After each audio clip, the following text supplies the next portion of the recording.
Newest casino, Parx Casino in Shippensburg.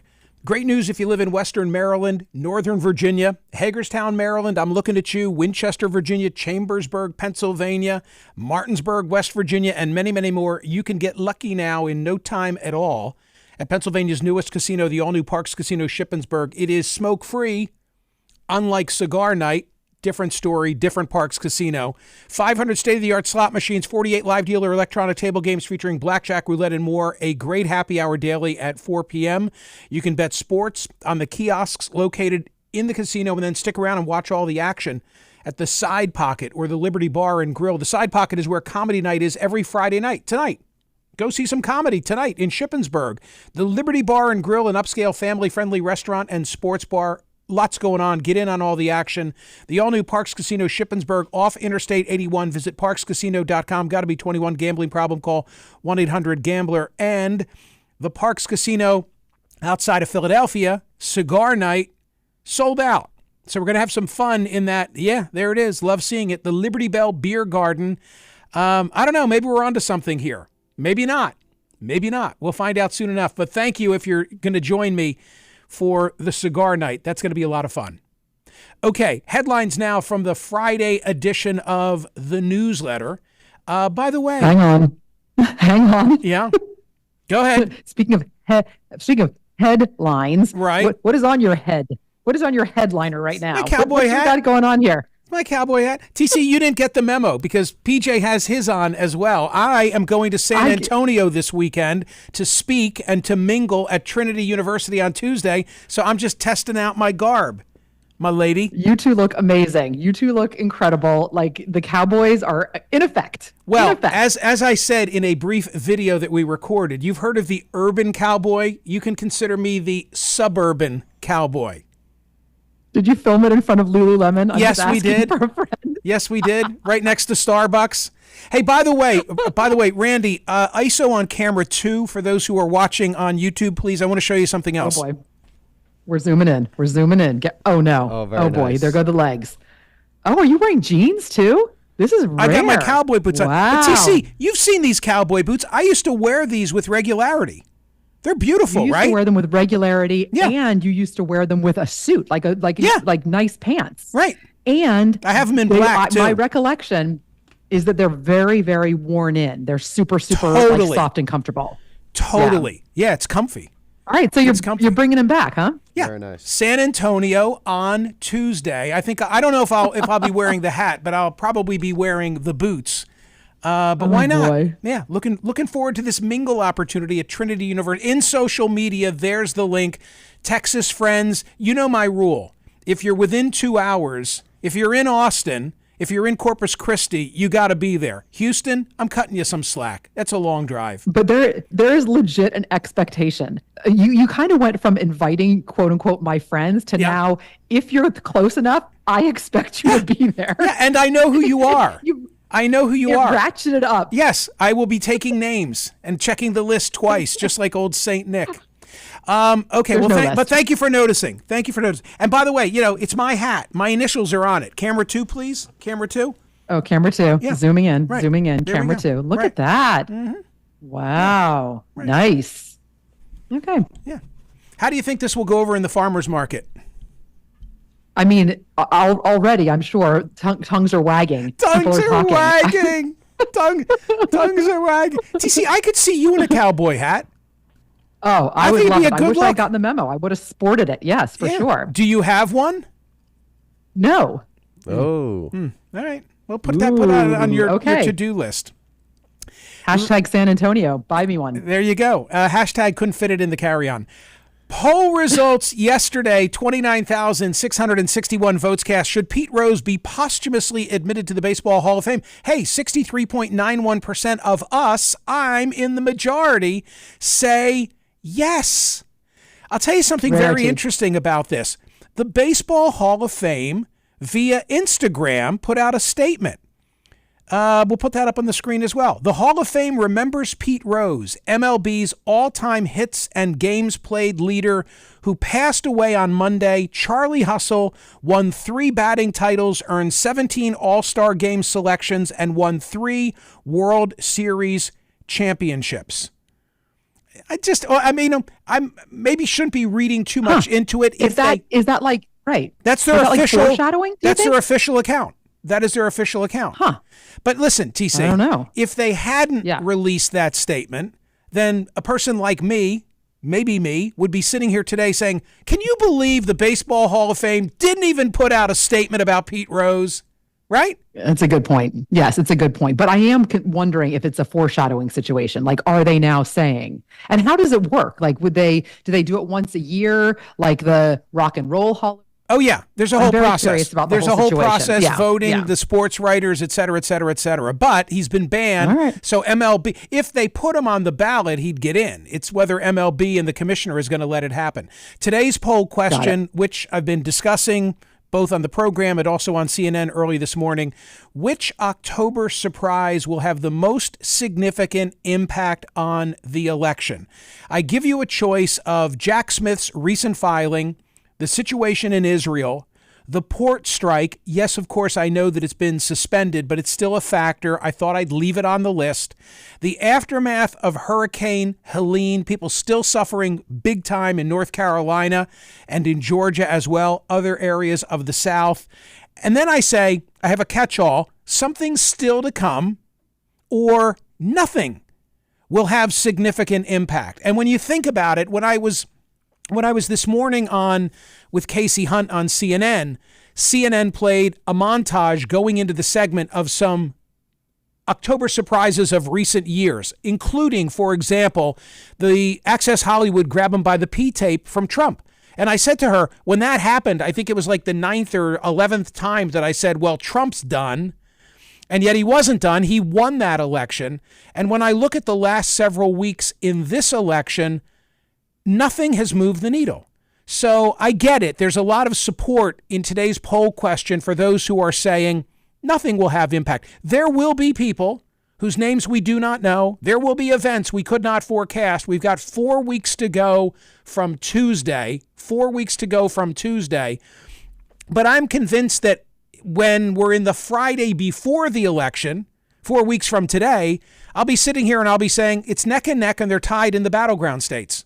I think this is the way it's going to be. I can't imagine anything that causes a significant shift. But have at it at today's poll question. Stephen Collinson, writing for CNN today, has a really good piece. October surprises are coming at a dizzying pace, but the question is whether grave crises at home and abroad can break a dead heat between Donald Trump and Kamala Harris in an election that's already been marked by huge turmoil. I do, of course, have the story in our case from the Associated Press about the union representing 45,000 striking U.S. dock workers at East and Gulf Coast ports, having reached a deal Thursday to suspend a 3-day strike until January 15. There's that story. The longshoremen have suspended their strike. Good news, by the way, for my book, because our supplies that were, sitting off the coast will now be in the print shop where we need them. The update relative to last night in Beirut, we have a BBC story. Israeli bombing caused large explosions in Beirut, including one close to the international airport during a further night of airstrikes targeting Hezbollah. We also have from USA Today, these stark before and after images from Asheville, North Carolina, just showing what it looked like and what it looks like now, which is so damn sad. And yesterday, Ellie Honig was on the program talking about Jack Smith and Jack Smith's October surprise. And when Ellie was here, I said he's about to publish in New York Magazine under the headline, Jack Smith's October Cheap Shot. And he did publish, and we've got the link to that today. So, TC, a lot going on, a lot of October surprises, even though it's only the 4th of October, but I don't think any of it moves the needle. Wow. What do you think? I agree with you. I don't think anything will move the needle. I think, I'm not sure what, if anything at all, would move the needle.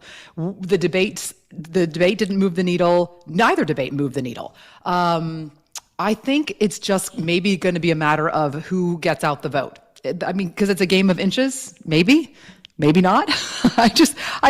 Nothing would surprise me, and yet I think it's not going to be an October surprise this year. Do you remember that? How are you voting? Do you remember that nothing?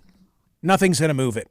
Do you remember that last Saturday's poll question in connection with my CNN program was one of, is Kamala Harris playing it too safe? My memory... Too safe, sure. My memory, I may be wrong, I think it was like a 60-40. No, she's not playing it too safe, I think. I saw a story from James Carville, and he's on my mind because... Yes, you're correct. What was it? It was with 43,696 votes, significant. Is Kamala Harris playing it too safe? 59.13% said no. So James Carville is on CNN with me tomorrow. By the way, I fingers crossed, because I'm in this wonderful position on a Friday morning again, where we have this spectacular show planned for tomorrow. Guests locked in. I hope the news cycle is quiet tonight. But I'm bringing this up because Carville has said that it's time for Harris and Walz to step it up. And he's on my show tomorrow opposite David Urban. Urban will be my guest from Butler, Pennsylvania, because he will be in Butler with President Trump, former President Trump, because Trump tomorrow is going to Butler to, quote, finish the speech that he started when that assassination attempt took place. So that'll be an interesting event tomorrow. That will be an interesting event tomorrow. For sure. All right. And Elon Musk evidently is going. Yes. I saw that this morning. Yes. So we'll see if that happens. And Trump says he's going to start by saying, as I was saying. So we'll see if that happens. Right. Let us not lose sight of the fact that Trump survived, but a man died and two others were grievously wounded. Corey, I don't want to mispronounce his name, but I'm sure, I would hope it would be horrible if he didn't eulogize the man who, the former fire chief. Here are more headlines now from the Friday edition of the Smerconish.com daily newsletter. A great Scott Stantis cartoon today with Governor Tim Walz holding up the iconic image from Tiananmen Square. And he says, "That was me." That's the SoundCloud. And the headline reads, "Potentially a knucklehead away from the presidency." Oh, my God. I love it. And it's going to look great in the book. But I love that cartoon. And I appreciate Scott, leveling the playing surface. Because you know what? Most of the cartoons in the book are Trump-focused and critical. And that's fine. But Tim Walz deserves this kind of scrutiny. He has said any number of things that are he's got a problem with the truth. The DUI, the rank at the time of discharge, the fact that he said that he was at Tiananmen Square when he wasn't, I think are significant issues. And a bonus cartoon today from Steve Breen, side-by-side vehicles. One is the Harris-Walz bus. The pickup truck that is adjacent to it has a bubble that says, "If Israel attacks Iran, a spike in gas could be costly." And then what I love is Harris and Walz are depicted in a bus. Buses burn a lot of fuel, obviously. And the cloud coming out of it says, "Tell us about it."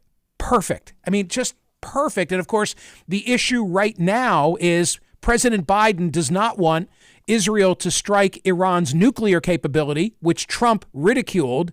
And the question then becomes, will Israel strike the Iranian oil reserves? That remains to be seen. 3 days left. Saturday, Sunday, Monday. I'm not counting today. Saturday, Sunday, Monday. 3 days left to purchase a copy of Smercomics 2024. Then you won't hear me talking about it, except for some periodic updates as to how the printing is going and whether we can get them to you for Christmas. But the book is the jacket. I just love the jacket. And I hope you're buying a copy of the book. Every time I mention it, a few hundred more books get sold. So please, I know it's incredible. Yeah, I know there are some of you out there who have yet to buy the book. This is it. We are going to raise $100,000 for the children. We're going to do it. Wow. We're going to raise $100,000. Are you making an announcement? Kinda. Or you don't know yet? No, I kind of am. Yeah, the trends are such that I don't have the final costs yet, but the trends are such that we're going to hit it. Now we can go beyond it. So please buy a copy of Smerconish 2024, not at your bookstore, not at Amazon. The only place to go is my website. I mentioned this at the outset, but I'll mention it again. San Antonio on Tuesday. That's part of the Trinity University Policy Maker Breakfast series. In my social media, you can find the link, buy a ticket, come to breakfast with me in San Antonio on Tuesday. PJ, I did not know, but PJ's partner is a San Antonio native. So you've been there many times. Every Christmas I go to San Antonio. What's it like? Never been. It's great. It's definitely on the scale of Philadelphia. If you're used to this town, it has the same size, population. Really? Sprawling. Yeah. It's amazing. I thought Philadelphia was much larger, but maybe you're right. It's right next in line. So No I kidding. think, don't quote me, but I think Philly is the 6th largest population, and then San Antonio is the 7th. And is the downtown area as concentrated as ours, or is it more Texas, dispersed? It has a very bustling, fun downtown area. Okay. And if you're trying to visit, I highly recommend it. Yeah, especially for the Tex-Mex food. If there's any differentiator, oh my God, the Tex-Mex is I'm all over unbelievable. it. I'm all over it. That and Buc-ee's. TC, for the next story, could you kindly? Well, you're laughing already. No. I'm laughing at Buc-ee's because we talked about Buc-ee's yesterday. Well, show God. your And by mug. the way, You show your mug. Look, for sure. Yeah. Yeah. And by the way, I have to say that, Amy from Texas who visited us in the studio and then sent a box. In that box was beef jerky from Buc-ee's. Right. I didn't know it came from Buc-ee's. Yeah, it's basically, to give you a good comparison, it's a Walmart-sized Wawa. Yeah. Unbelievable. I'm going to check crazy. it out. I'm going to check it out. For sure. I've got a lot of things to do, not the least of which is delivering a speech. TC, please, in connection with the story from the Express in the UK, explain what is a Thunderbox. I am not explaining it. I am not reading it. I am not going into it. I saw that headline. I was like, did Michael just make that up? No. And then I read the story and I was like, oh my gosh, he didn't make it up. No. But you must explain it because you chose it, and I am not having anything to do with this one. So Boris Johnson, former British Prime Minister Boris Johnson, has claimed that a listening device was discovered in his personal bathroom at the Foreign Office following a visit from Israeli Prime Minister Benjamin Netanyahu. In his new book, Unleashed, the former prime minister alleges that Netanyahu's security team may have placed a bugging device in the Foreign Office toilets. The former prime minister described how Netanyahu excused himself to use the facilities. Johnson wrote that the bathroom, which he described as similar to the gents in a posh London club, I find that to be hysterical, was later found to have been bugged during a routine sweep. I just read the story and hadn't decided to put it in the newsletter until the next paragraph. He also claimed that he was informed about the device after Netanyahu's visit. Johnson wrote, "It may or may not be a coincidence, but I am told later they found a listening device in the Thunderbox." I've never heard, have any of you ever heard that word for the commode, the Thunderbox? Why no? and therein lies the decision to make the cut and put it in the newsletter.